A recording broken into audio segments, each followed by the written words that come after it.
Society. The Bohemian Society meets in California on the last 2 weeks of July of every year. I have pictures showing all of the presidents, all of the living presidents, excluding the new one, but all of the living presidents at Bohemian Grove in Northern California, and they're all wearing red and black Ku Klux Klan dress type of regalia, like the Ku Klux Klanners, with the pointed headdress and everything. And I mean, that's quite a sight to see presidents dressed like Ku Klux Klan members, right? And they're standing in front of a big open pit of fire, and behind them is about a 20 to 25 foot owl behind them. And the article in Elm magazine and Time magazine, I've got 2 or 3 different magazines showing basically the same pictures. It says that the presidents meet with all of the heads of industry throughout the world, all of the heads of state throughout the world, and all of the most important wheeler dealers in this country, and they all meet up in Northern California, and they have rituals where they go before the owl after midnight. And what a picture you got, with all the presidents dressed up like Ku Klux Klanners with black and red robes on before an owl. And these are your presidents of this country. And the reason why they chose the owl is because the owl is a symbol used in Europe by secret societies, because the owl is wise, because it sees things in the dark. And the implication is, of course, that's why they are where they are, because they're very brilliant and they know things that you don't know.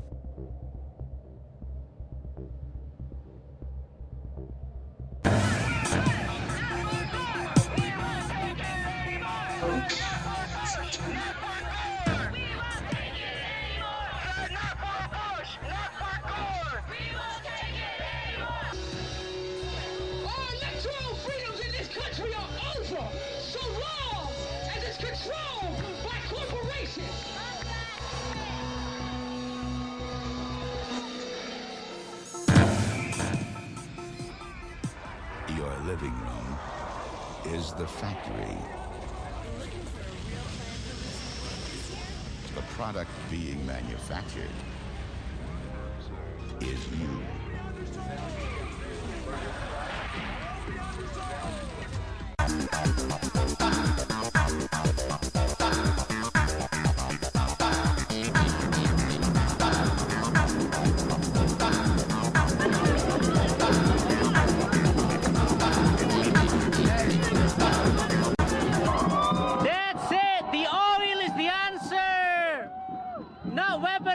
Distraction! Bulls need the oil!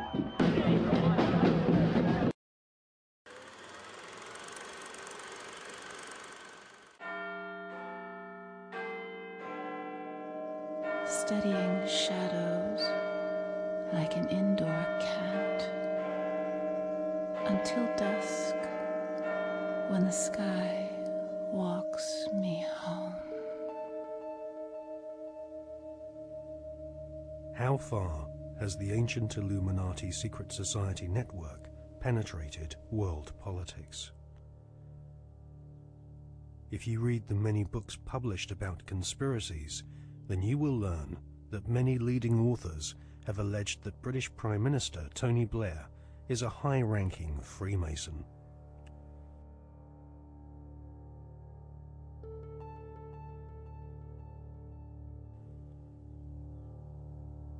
Mr. Blair is a Queen's Counsel barrister, a profession which has its roots in the Temple Bar, built in London by the Knights Templar secret society in the 12th century.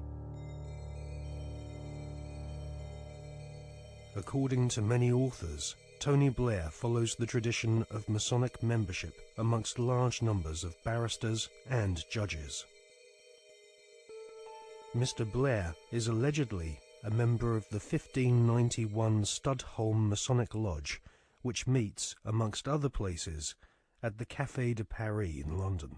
The Prime Minister has defended his role in lobbying on behalf of a wealthy Labour Party donor who was negotiating to buy a steel company from the Romanian government. Mr. Blair wrote a letter in support of Lakshmi Mittal, an Indian billionaire who lives in London. Mr. Blair said the letter was a standard one, written on the advice of the Foreign Office. However, opposition MPs are calling for an inquiry into allegations that his intervention helped to clinch the deal for Mr. Mittal's company, which is registered in a Caribbean tax haven. Our political correspondent, Norman Smith, reports. Lakshmi Mittal donated more than £100,000 to Labour after the last election. Shortly after that, Mr Blair wrote a letter to the Romanian Prime Minister in support of a successful bid by Mr Mittal's company, L&M Holdings, to buy a Romanian steelworks.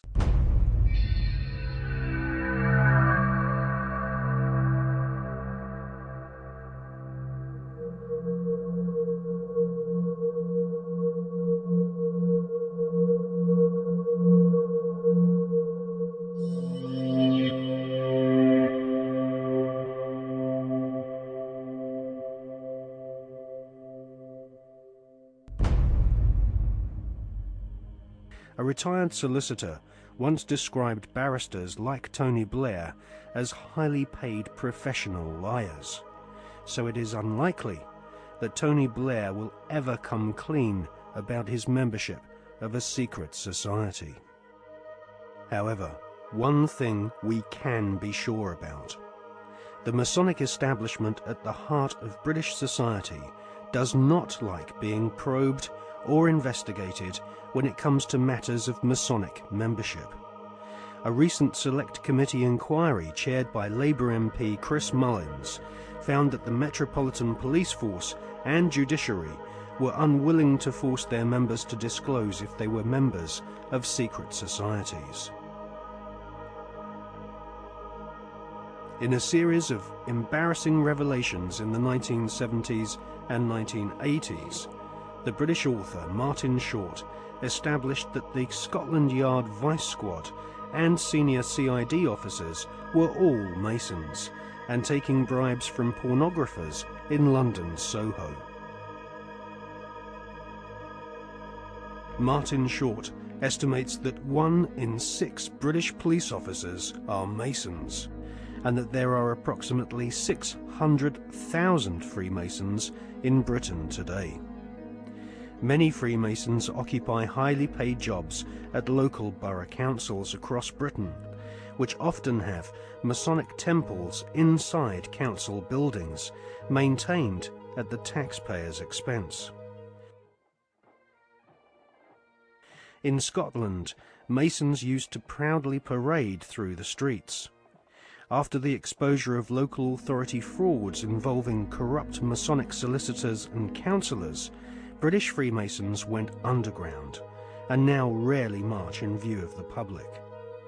The public image of British Freemasonry has been damaged by the revelation that supercriminal Kenneth Noye and the men responsible for the Brinks-Mat gold bullion robbery were all Masons. As Prime Minister, Tony Blair has frequent meetings with the Queen.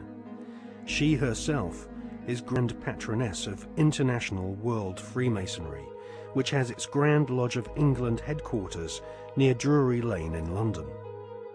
The British government employs a huge number of civil servants, magistrates, judges, solicitors and officials, which have all historically been Freemasons. The deceased author of The Brotherhood, Stephen Knight, says that penetration of Freemasonry into the British establishment goes way beyond policemen and parish councils.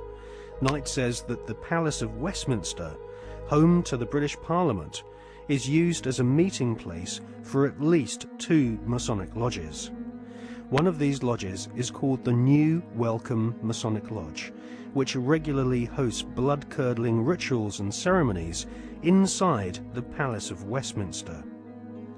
Members of Parliament from all political parties gather together, wearing white gloves, sashes, lambskin aprons, and wielding ceremonial daggers, swearing bloodthirsty oaths of allegiance to each other.